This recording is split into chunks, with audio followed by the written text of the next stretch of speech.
आता मी आलो आहे आदराई जंगल ट्रेकला, निसर्गाच्या सानिध्यात. आणि सध्या वातावरण खूप थंड आहे आणि इकडे खूप मुसळधार पाऊस सुरू आहे.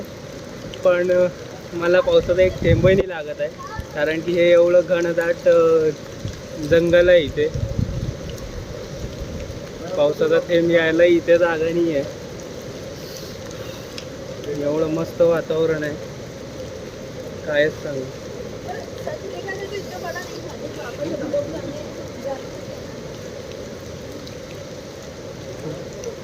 मस्त वाटत आहे, खूप छान वाटत आहे. आणि हा माझा पहिलाच ट्रेक आहे. आता जंगलात खूप मजा येत आहे. मी एकटाच आहे इथे आणि जास्त काही लोक दिसत